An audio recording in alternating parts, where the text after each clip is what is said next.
Friends, வணக்கம். எல்லோரும் எப்படி இருக்கீங்க? இன்றைக்கி நம்ம வீட்லேயே ரொம்ப சூப்பராக ரோஸ் எசென்ஷியல் ஆயில் எப்படி செய்கிறதுன்னு பார்க்கலாம். வீடியோக்குள்ளே போகிறதுக்கு முன்னாடி இப்போ தான் ஃபஸ்ட் டைம் நம்ம சேனல் பார்க்குறீங்கன்னா ப்ளீஸ் சப்ஸ்கிரைப் பண்ணுங்கள். அப்படியே பக்கத்தில் இருக்க பெல் பட்டனை கிளிக் பண்ணுங்கள். அப்போ தான் என்னோடய வீடியோ உங்களுக்கு உடனுக்குடன் கிடைக்கும். அப்புறம் இந்த வீடியோ பற்றி நீங்கள் ஏதாவது சொல்ல விரும்புனீங்கன்னா தயவு செஞ்சு கமெண்ட்டில் சொல்லுங்கள். வாங்க வீடியோக்குள்ளே போகலாம்.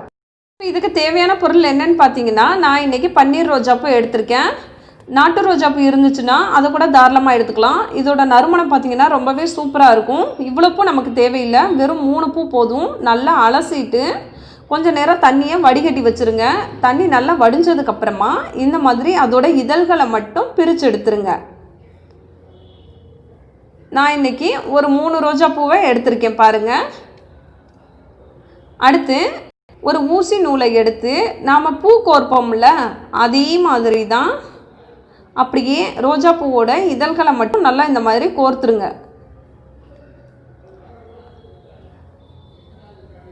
நல்லா டைட்டாக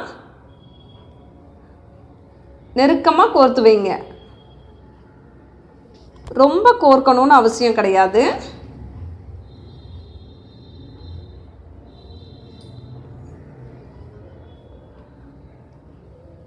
எந்த நூல் வேணால் நீங்கள் பயன்படுத்தலாம். தையல் மிஷினுக்குள்ள நூல் கூட தாராளமாக பயன்படுத்தலாம். இப்போது நல்லா டைட்டாக கோர்த்தாச்சு பாருங்கள். இப்போ இதோட பாக்கி நூலை கட் பண்ணிடாதீங்க, இது அவசியம் நமக்கு தேவை.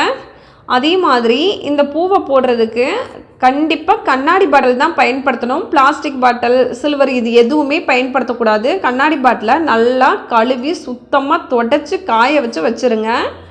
அந்த பாட்டிலுக்குள்ளே நாம் கோர்த்து வச்சுருக்கிற அந்த பூவை அப்படியே போட்டு இந்த மாதிரி மேலே இழுத்து டைட்டாக மூடி வச்சுருங்க. மேலே இழுத்துக்கங்க. இந்த பூவை பார்த்திங்கன்னா கீழே அடி வரைக்கும் தொடக்கூடாது. பாருங்கள், நல்லா கவனித்து பாருங்கள். அடி வரைக்கும் தொடக்கூடாது. 1 இன்ச்சு கேப் இருக்கணும். அதாவது நம்ம கை விரலால் இந்த சுண்டு விரலில் மேலே ஒரு கோடு இருக்கும்ல, அந்த அளவுக்கு கேப் இருக்கணும். கீழே அப்படியே தொட்டுச்சுன்னா பூவெல்லாம் அழுகி போயிடும். இப்போ இது அப்படியே நூல் சைடில் தொங்கட்டும். ஏன்னா நூலை நம்ம கட் பண்ணிட்டோன்னா பூ அப்படியே உள்ளே விழுந்துடும். அதுக்காக தான். இப்போ இதை 4 நாள் வெயிலில் நல்ல வெயில் படுற இடத்துல வச்சு எடுத்தாலே போதும். அவசியம் வெயிலில் தான் வைக்கணும்.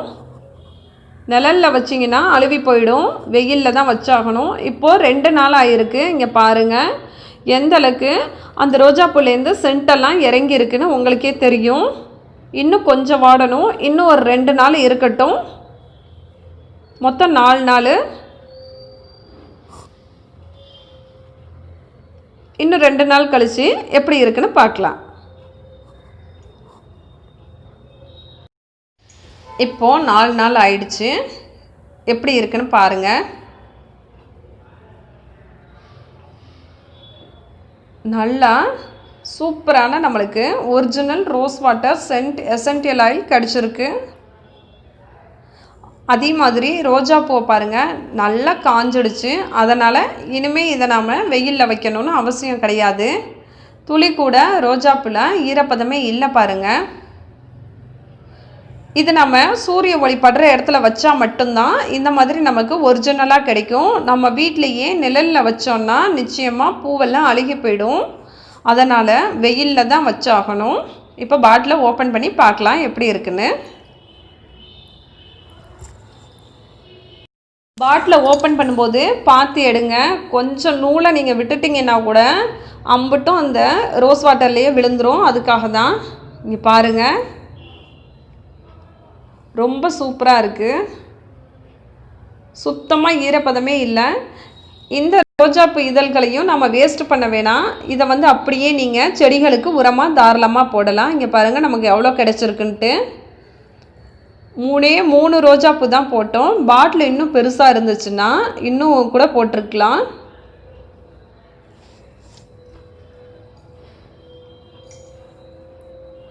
அவ்வளோதான், நம்மளோட சூப்பரான ரோஸ் எசென்ஷியல் ஆயில் கிடச்சிருச்சு.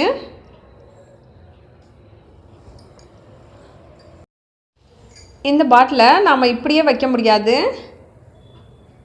அதனால் இதை ஒரு சென்ட் பாட்டில், அப்படி இல்லைன்னா ஸ்ப்ரே பாட்டில், இல்லைன்னா ரோஸ் வாட்டர் ஏற்கனவே வச்சுருப்போம்ல, அந்த பாட்டில் எது உங்களுக்கு கிடைக்குதோ அதில் நீங்கள் தாராளமாக ஸ்டோர் பண்ணி வச்சுக்கலாம்.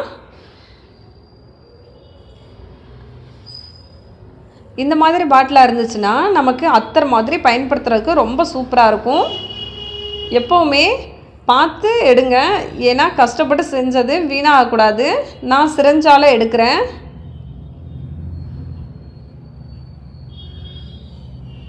இதோட நறுமணம் பார்த்தீங்கன்னா ரொம்ப சூப்பராக இருக்குது.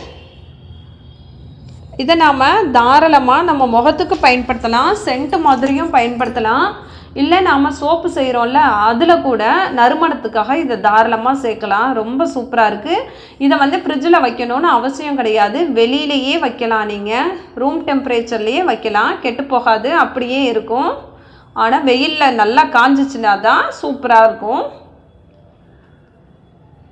உங்களுக்கு எப்போ வந்து முகம் ரொம்ப சோர்வாக இருக்கும், களைப்பாக தெரியுறீங்களோ, அப்போ வந்து உடனே கொஞ்சோன்னு இந்த ரோஸ் வாட்டரை எடுத்து உங்கள் முகத்தில் அப்ளை பண்ணிங்கன்னா போதும், நல்லா ஃப்ரெஷ்ஷாக இருக்கும். ஒரு 2 நாள்லேயே உங்களுக்கு நல்ல மாற்றம் தெரியும். அந்தளவுக்கு சூப்பராக இருக்குது. இது நான் ஏற்கனவே செஞ்சது, பாருங்கள்.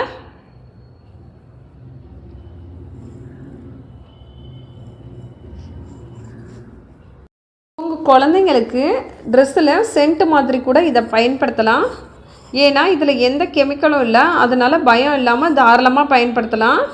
நீங்களும் தினமும் இரவு தூங்குறதுக்கு முன்னாடி இதை உங்கள் ஃபேஸில் அப்ளை பண்ணிவிட்டு படுத்திங்கன்னா போதும், காலையில் ரொம்பவே ஃப்ரெஷ்ஷாக இருக்கும். அதே மாதிரி முகத்தில் நிறைய கரும்புள்ளி தழும்பெல்லாம் இருக்கிறவங்க அவசியம் தினமும் இரவு இதை வந்து பயன்படுத்திட்டு வந்தீங்கன்னா போதும், நல்லா பளிச்சுன்னு தெரியும். அந்த தழும்பெல்லாம் கொஞ்சம் கொஞ்சமாக மறைய ஆரம்பிச்சிரும். கண்கள் கருவளையம் இருந்துச்சுன்னா அவசியம் இதை பயன்படுத்துங்க. கண்களை சுற்றி போட்டிங்கன்னா போதும், அந்த கருவளையமெல்லாம் மறைய ஆரம்பிச்சிரும். அதே மாதிரி கண்கள் வந்து ரொம்ப சோர்வாக பொலிவிலேருந்து காணப்பட்டுச்சுன்னா நீங்கள் வந்து கண் இமைகள் மேலே இதை ஒரு சொட்டு வச்சிங்கன்னா போதும், கண்கள் நல்லா குளிர்ச்சியாக நல்லா இருக்கிற மாதிரி இருக்கும். முடிஞ்ச வரைக்கும் முயற்சி பண்ணி பாருங்கள். ரோஜாப்பு கிடைக்கும்போது அவசியம் இதை ட்ரை பண்ணி பாருங்கள். இது உங்களுக்கு பல விதத்தில் பயனுள்ளதாக இருக்கும். இதை நீங்கள் சென்ட்டாக பயன்படுத்தலாம், அப்படி இல்லைன்னா ரோஸ் வாட்டராக உங்கள் ஃபேஸில் அப்ளை பண்ணலாம். உண்மையிலே ரொம்ப நல்ல ரிசல்ட் கிடைக்கும். இந்த வீடியோ உங்களுக்கு பிடிச்சிருந்துச்சுன்னா ப்ளீஸ் லைக் பண்ணுங்கள், ஷேர் பண்ணுங்கள், சப்ஸ்கிரைப் பண்ணுங்கள், சப்போர்ட் பண்ணுங்கள். தேங்க்யூ.